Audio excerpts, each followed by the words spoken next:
যেমন মাহে রমজান সমস্ত মাসের ভিতরে শ্রেষ্ঠ মাস এবং অন্য অন্য দিনের চাইতে জিলহজ মাসের 10টা দিন সবচাইতে দামি দিন, 10টা রাত্র সবচাইতে দামি রাত। যে আল্লাহ তাআলা এই রাত্রের শপথ কুরআনের ভিতরে আল্লাহ তাআলা খেয়েছে। এই রাত্রের দাম বোঝানোর জন্য এই রাত্রটার দাম কত বেশি, কেমন দামি হলে আল্লাহ তাআলা শপথ খাইতে পারে। আল্লাহ তাআলা বলেন ওয়াল ফাজরি ওয়া লায়ালিন আশর, আল্লাহ তাআলা 10টি রজনীর কসম খেয়েছেন, ওয়া লায়ালিন আশর 10 রাতের কসম। তাফসীরের কিতাবের মধ্যে লেখা হয় 10 রাত্র দ্বারা উদ্দেশ্য হলো জিলহজ মাসের প্রথম রাত্রগুলা। জিলহজ মাসের প্রথম যে 10 দিনের রাত্র রয়েছে ওই 10 দিনের রাত্র কসম খেয়েছে। ওয়াশ-শাফঈ ওয়াল ওয়াতর, জোর এবং বেজোর, জোর রাত্রির কসম আল্লাহ তাআলা খাইলেন, বেজোর রাত্রির কসম আল্লাহ তাআলা খাইলেন।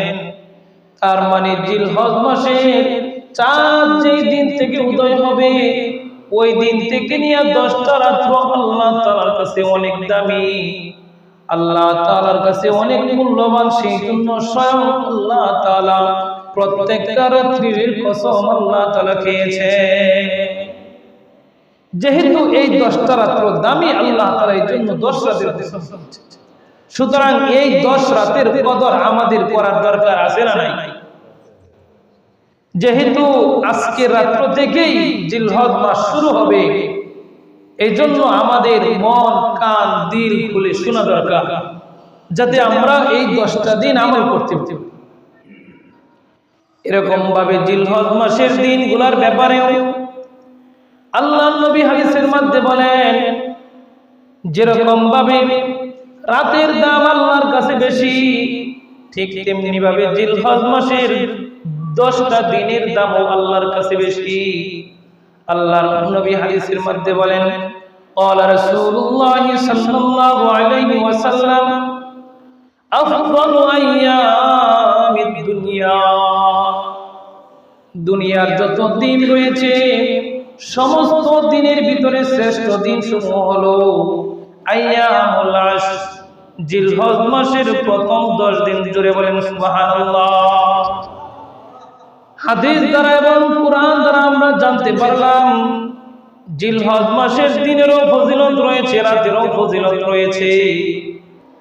ইবনে হাজার আসকালানী রাহমাতুল্লাহি আলাইহির কারণ উল্লেখ করতে যায় তিনি বলেন, জিলহজ মাসের 10টা দিনের ভিতরে ইসলামের যত বিধান রয়েছে সমস্ত বিধানের নজির এই 10 দিনের ভিতরে পাওয়া যায়। অর্থাৎ ইসলামে নামাজ পড়া ফরজ, 10 দিনের ভিতরে নামাজ পাওয়া যায়। ইসলামে রোজা রাখা ফরজ, 10 দিনের ভিতরে পাওয়া যায়। যাকাত দেওয়া ফরজ, কেউ যদি যাকাত দিতে চায় সে 10 দিনের ভিতরে যাকাত দিতে পারবে। এরকম ভাবে হজ করা ফরজ, ঠিক এই 10 দিনের ভিতরে হজ পালন করতে হয়। এরকম ভাবে রোজা রাখার বিধান রয়েছে এই 10 দিনের ভিতরে। এই 10 দিনের ভিতরে রোজা রাখার বিধানও পাওয়া যায়। এই 10 দিনের ভিতরে ঈমানের বিধান পাওয়া যায়। অর্থাৎ ঈমান তো একটা মানুষের সর্বহালতে থাকা দরকার। তার মানে এই 10 দিনের ভিতরে সমস্ত ইবাদতের নজরিয়াতগুলো পাওয়া যায়। এই জন্য আল্লাহ তাআলার কাছে এই 10 দিন এবং রাত্রের দাম অনেক বেশি। এই জন্য আল্লাহ তাআলার কাছে এই দিন এবং রাত্রের দাম বেশি, কারণ সমস্ত ইবাদতের সমাহার পাওয়া যায়। সুতরাং আজকের রাত্র থেকে জিলহজ মাসের রাত্র শুরু।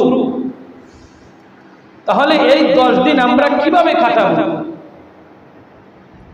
এই 10 দিনের 1 নম্বর একটা আমলের কথা বলবো, যে আমলটা চাঁদ ওঠার আগেই করতে হয়। যেহেতু চাঁদ রাত্রে উঠবে, এখনো আমাদের সুযোগ আছে। সেই আমলটা হলো নখ কাটা, মুছ কাটা, এরকম ভাবে চুল কাটা, শরীরের সমস্ত জায়গাগুলা পরিষ্কার করা, অর্থাৎ এই চাঁদ ওঠার আগে কেউ যদি এইগুলা সাফ করে ফেলায় এবং ওই বান্দা আবার ঈদের দিনে সে ওইগুলা পরিষ্কার করে হাতের নখগুলা কাটে, তাহলে আল্লাহর নবী হাদিসের মধ্যে বলেন ওই বান্দার আমল নামায় একটা কুরবানি করলে যে সওয়াব হইতো সেই সওয়াব আল্লাহ তাআলা তার আমল নামায় দিয়ে দিবেন। জোরে বলেন সুবহানাল্লাহ। তাহলে এক নাম্বার আমলটা করার সুযোগ এখনো আছে না নাই? আছে। যেহেতু চাঁদ এখনো উঠে নাই এবং চাঁদ উঠে গেছে, অর্থাৎ এই 10 দিনের ভিতরে কেউ যদি নখ পরিষ্কার না করে, চুল না কাটে এবং ঈদের দিন সে পরিষ্কার হয়, তাহলে আল্লাহ তাআলা তার আমল নামায় কুরবানি করার সওয়াব দান করেন। সুবহানাল্লাহ।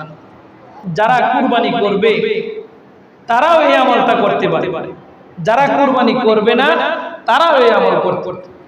তাহলে জিলহজ মাসের 1 নাম্বার আমল হলো চাঁদ উদয় হওয়ার আগে পয় পরিষ্কার হয়ে যাওয়া এবং ঈদের দিন পয় পরিষ্কার হওয়া। যে এই আমলটা করবে আল্লাহ তাআলা তার আমল নামায় কুরবানি করার সওয়াব দান করেন। সুবহানাল্লাহ। আর যেই ব্যক্তিকে আল্লাহ তাআলা তৌফিক দিয়েছে কুরবানি করার, সে কুরবানি করে আরেকটা সওয়াব আদায় করল। তার মানে কুরবানিকারী 2টা সওয়াবের অধিকারী হলো। জোরে বলেন সুবহানাল্লাহ।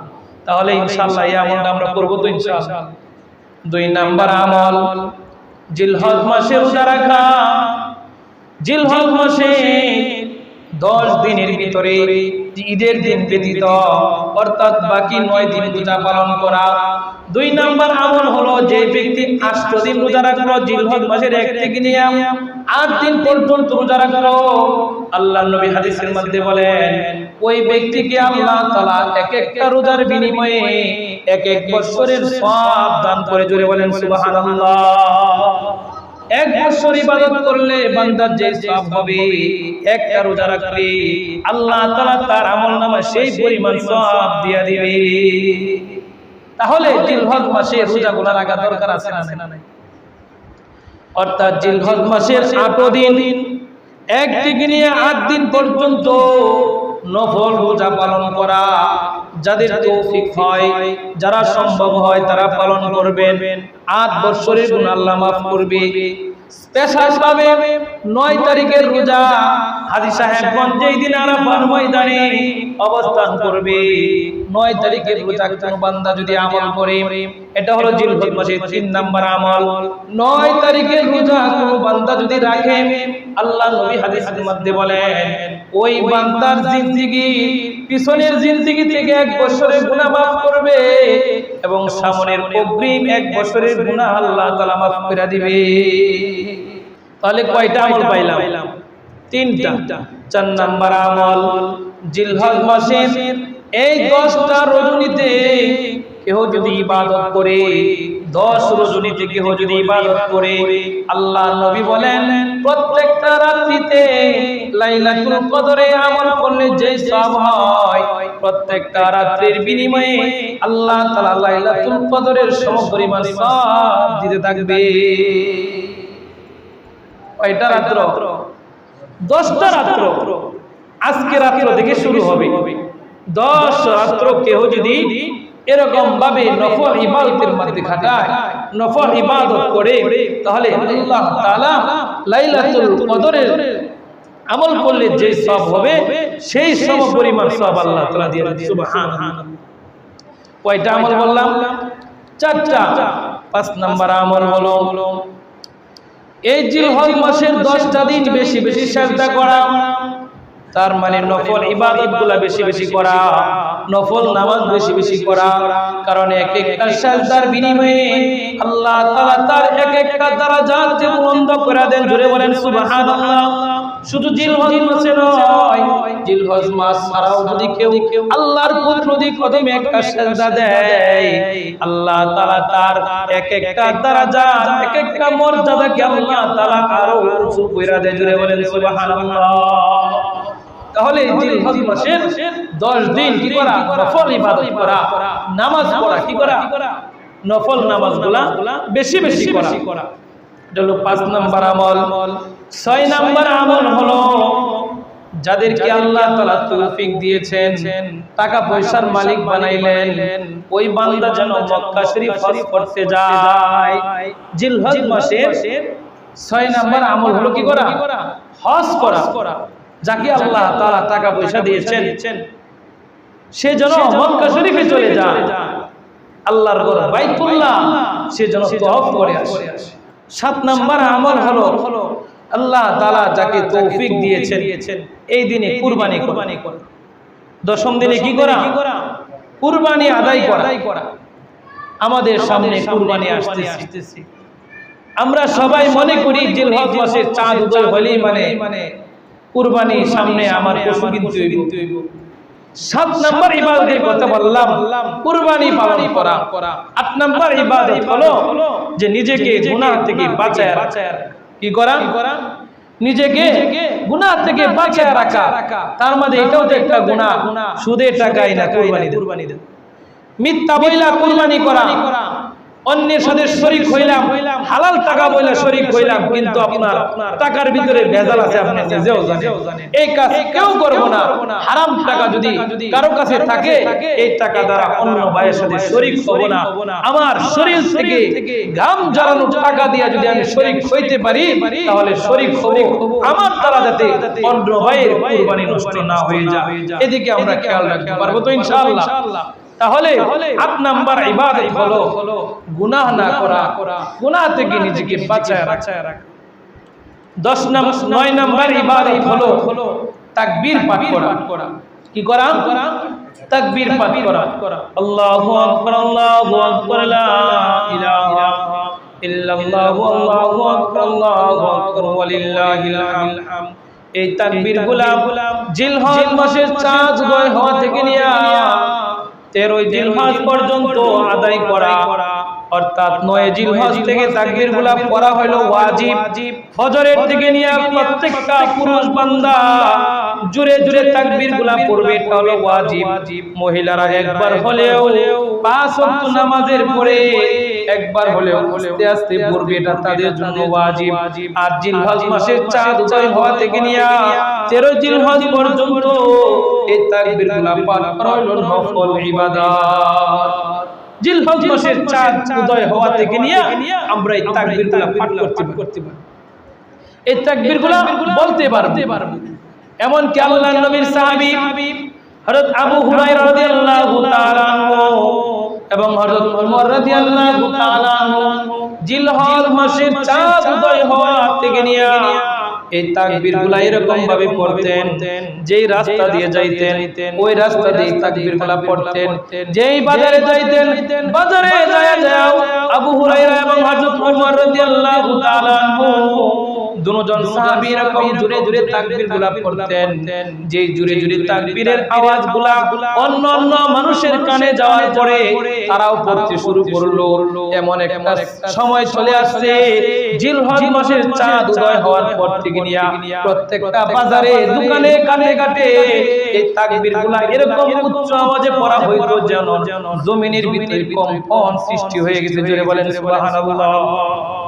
তারা এরকম ভাবে তাকবীরগুলোর দাওয়াত দিয়েছে মানুষ।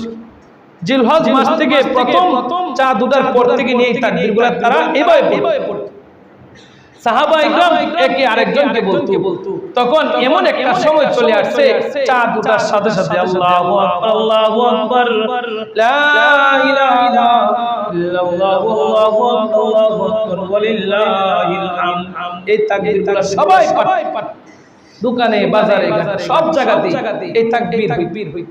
তাহলে 9 নাম্বার আমল বললাম কি? তাকবীর বলা। 10 নাম্বার আমল হলো বেশি বেশি জিকির করা। এই দিনে কি করা? জিলহজ মাসে বেশি বেশি জিকির করা। তাহলে আমরা যে আমলগুলো শুনলাম প্রত্যেকটা আমল করব তো ইনশাআল্লাহ। যে আমলগুলো বলছি একে একে 10টা আমলের কথা বলছি, 10টা আমল ইনশাআল্লাহ আমরা করব। আল্লাহ তাআলা আমাদের সবাইকে এই আমলগুলো করার তৌফিক দান করুন। সকলে বলি আমিন। ওয়া আখিরু দাওয়ানা আলহামদুলিল্লাহি রাব্বিল আলামিন।